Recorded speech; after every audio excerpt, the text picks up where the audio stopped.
々、神様たちが住む二来家内という場所がありました。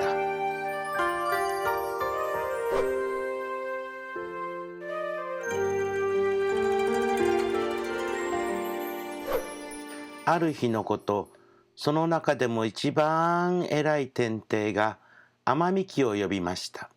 おーい、天御木よ、天御木よはいるか。はい、天帝様おります。ご用は何ですか。実はな、この下に神が住むべき霊地がある。だが、まだ島の形になっていない。降りて立派な島を作ってきなさい。と命じられました。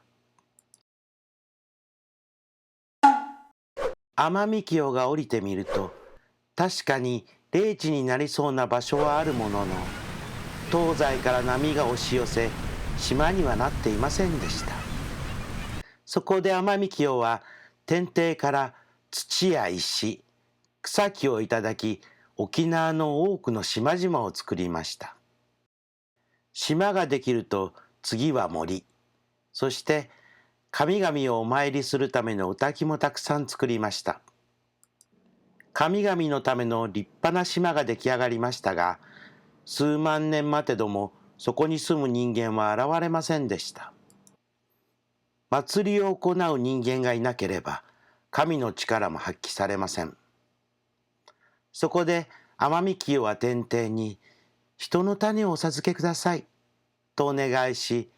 天帝は自らの子である一組の男女をくださいました。この男女から3人の男子と2人の女子が生まれました。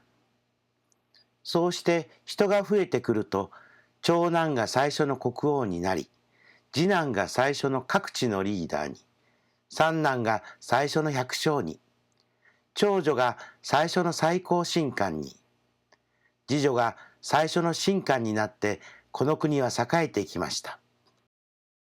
また天御清は人々のために天から五穀の種を頂戴し、人々に分け与えました。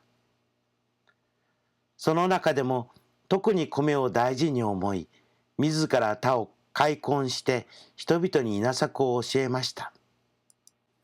こうして琉球王国ができたと、琉球王国の歴史書中山正観には大まかですが、このように書かれています。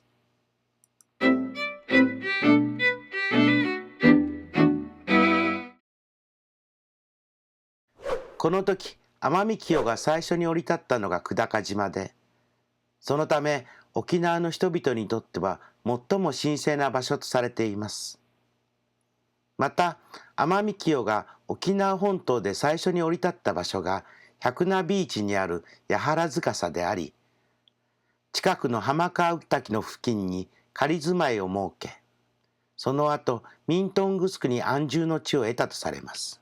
天御清が作った御嶽のうち最も神聖な御嶽がセーファー御嶽で、そのため王族の選ばれた女性が神事を行う女性たちの聞こえ大君になるためのおわらおりという儀式もセーファー御嶽で行われました。そのため琉球王国では王国の繁栄と五穀豊穣を祈願する行事として、これらの聖地をめぐる国王の巡礼が行われました。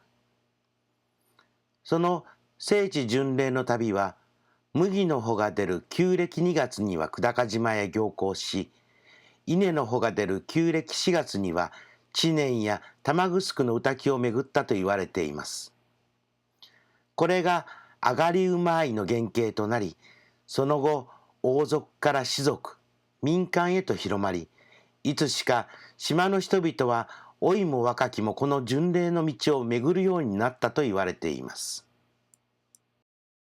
南城市のホームページによると、現在伝えられている上がり馬愛のコースは、琉球王国が国家的祭祀ルートとして指定したもので、首里のスヌヒャンウタキを出発し、与那原、佐敷の拝所を経て知念に入り、木田ウッカを拝んでセーファーウタキに至ります。さらに知念城、知念川、八原司、右近樹半樹などを回り、玉城城までという行程で計14カ所の聖地を巡るルートです。なお琉球の開闢の神話には諸説あります。最初の人は天海清と、もう一人天帝から使わされたシネリ清という男神が変わってたとするものや、五国は久高島の中ほどにある石木浜に流れ着いた壺から